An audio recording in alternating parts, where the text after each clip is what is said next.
یا الہی بخش دے سید کو روز حشر تو۔ اللہ کے واسطے مسلم بن کے رہو، شیعہ سنی بن کے نہ رہو، دیوبندی بریلوی بن کے نہ رہو، مسلم بن کے رہو، امت بن کے رہو، دیوبندی بریلوی بن کے نہ رہو، دیوبندی بریلوی بن کے نہ رہو۔ دیوبندیت کو دنیا میں خاموشی کے ساتھ اللہ نے میرے ذریعے سے پہنچایا ہے، اور کتنے بریلوی خاندان ٹوٹ کے آ گئے۔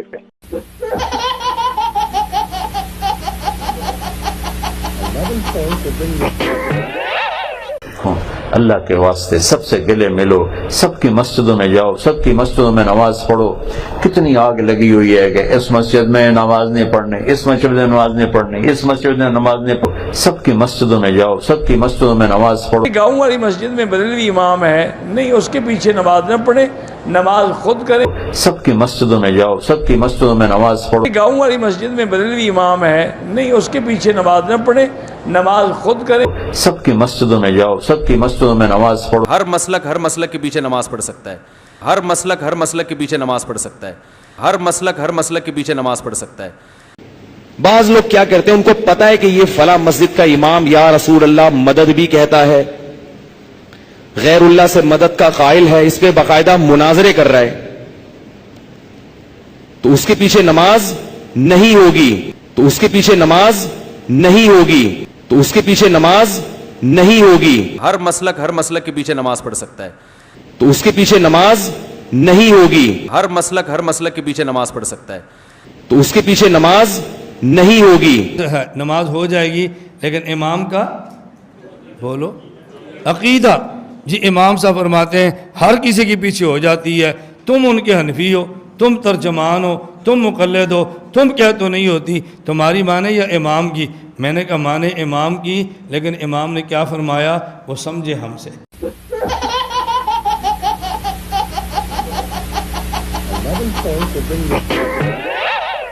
دیوبندی بریلوی بن کے نہ رہو، جو علماء دیوبند کے سب کے استاد، دیوبندی بریلوی بن کے نہ رہو، جو علماء دیوبند کے سب کے استاد، جو علماء دیوبند کے سب کے استاد۔ ہمارے میں بھی ایسے لوگ ہیں جن کی سب سے بڑی خواہش ہے کہ پوری دنیا دیوبندی بن جائے۔ 1864 میں دیوبند کی بنیاد رکھی گئی، پوری دنیا دیوبندی بن جائے۔ 1864 میں دیوبند کی بنیاد رکھی گئی۔ دیوبندی بریلوی بن کے نہ رہو، پوری دنیا کو دیوبندی جب تک نہیں بنے گی وہ جنت میں۔ دیوبندی بریلوی بن کے نہ رہو، پوری دنیا کو دیوبندی جب تک نہیں بنے گی وہ جنت میں۔ دیوبندیت کو دنیا میں خاموشی کے ساتھ اللہ نے میرے ذریعے سے پہنچایا ہے، اور دیوبندیت کو دنیا میں خاموشی کے ساتھ اللہ نے میرے ذریعے سے پہنچایا ہے، اور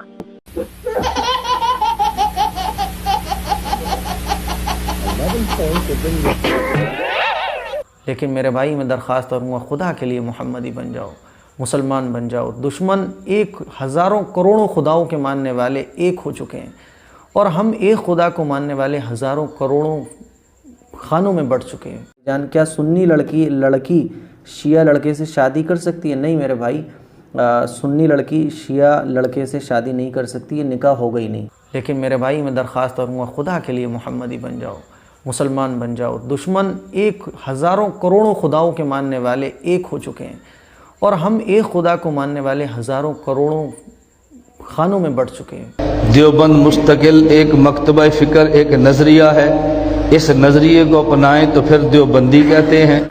مسلک بازیوں نے مسلمان کو پارا پارا کر دیا ہے، چکنا چور کر دیا ہے۔ کس فرقے کو فالو کرتے ہیں؟ میں اہل سنت والجماعت۔ مسلک بازیوں نے مسلمان کو پارا پارا کر دیا ہے، چکنا چور کر دیا ہے۔ کس فرقے کو فالو کرتے ہیں؟ میں اہل سنت والجماعت۔ مسلک بازیوں نے مسلمان کو پارا پارا کر دیا ہے، چکنا چور کر دیا ہے۔ کس فرقے کو فالو کرتے ہیں؟ میں اہل سنت والجماعت۔ یہ تو ابھی 150 سال سے مسلک بن گئے۔ 1864 میں دیوبند کی بنیاد رکھی گئی، یہ تو ابھی 150 سال سے مسلک بن گئے۔ 1864 میں دیوبند کی بنیاد رکھی گئی، یہ تو ابھی 150 سال سے مسلک بن گئے۔ دیکھو اسلام میں جو پہلا فرقہ پیدا ہوا ہے وہ قرآن و حدیث کے نام پہ پیدا ہوا ہے. مسلک نے سوا صرف لڑایا ہے. کس فرقے کو فالو کرتے ہیں؟ میں اہل سنت والجماعت. مسلک نے سوا صرف لڑایا ہے. دیوبند مستقل ایک مکتبہ فکر، ایک نظریہ ہے. اس نظریے کو اپنائیں تو پھر دیوبندی کہتے ہیں.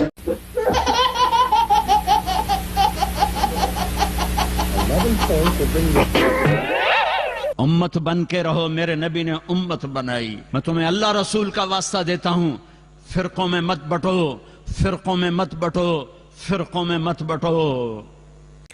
بھائی یہ تو صحیح حدیث ہے. آپ صلی اللہ علیہ وسلم نے فرمایا میری امت 73 فرقوں میں تقسیم ہوگی جن میں 72 جہنمی ہیں. کلہم فی النار، ایک جنتی ہے. میں تمہیں اللہ رسول کا واسطہ دیتا ہوں، فرقوں میں مت بٹو، فرقوں میں مت بٹو، فرقوں میں مت بٹو. رسول اکرم صلی اللہ علیہ وسلم کی حدیث مبارک ہے، آپ نے ارشاد فرمایا لَيَأْتِيَنَّ عَلَىٰ أُمَّتِي كَمَا أَتَىٰ عَلَىٰ بَنِي إِسْرَائِيلَ حَظْوَ النَّالِ بِالنَّالِ. میری امت پر بعین ہی ہو بہو وہی حالات آئیں گے جو بنی اسرائیل پر آئے تھے. وَإِنَّ بَنِي إِسْرَائِيلَ تَفَرَّقَتْ عَلَىٰ سَنَتَيْنِ وَسَبْعِينَ مِلَّةً. میری امت میں بنی اسرائیل میں 72 فرقے تھے. وَإِنَّ بَنِي إِسْرَائِيلَ تَفَرَّقَتْ عَلَىٰ سَنَتَيْنِ وَسَبْعِينَ مِلَّةً. بنی اسرائیل میں 72 فرقے تھے. وَسَتَفْتَرِقُ أُمَّتِي عَلَىٰ 73 مِلَّةً. اور میری امت کے 73 فرقے بن جائیں گے. فرقوں میں مت بٹو، فرقوں میں مت بٹو، فرقوں میں مت بٹو. اور میری امت کے 73 فرقے بن جائیں گے. فرقوں میں مت بٹو، فرقوں میں مت بٹو، فرقوں میں مت بٹو. بھائی یہ تو صحیح حدیث ہے. آپ صلی اللہ علیہ وسلم نے فرمایا میری امت 73 فرقوں میں تقسیم ہوگی. فرقوں میں مت بٹو، فرقوں میں مت بٹو، فرقوں میں مت بٹو. بھائی یہ تو صحیح حدیث ہے. آپ صلی اللہ علیہ وسلم نے فرمایا میری امت 73 فرقوں میں تقسیم ہوگی. مسلک بازیوں نے مسلمان کو پارا پارا کر دیا ہے، چکنا چور کر دیا ہے. بھائی یہ تو صحیح حدیث ہے. آپ صلی اللہ علیہ وسلم نے فرمایا میری امت 73 فرقوں میں تقسیم ہوگی.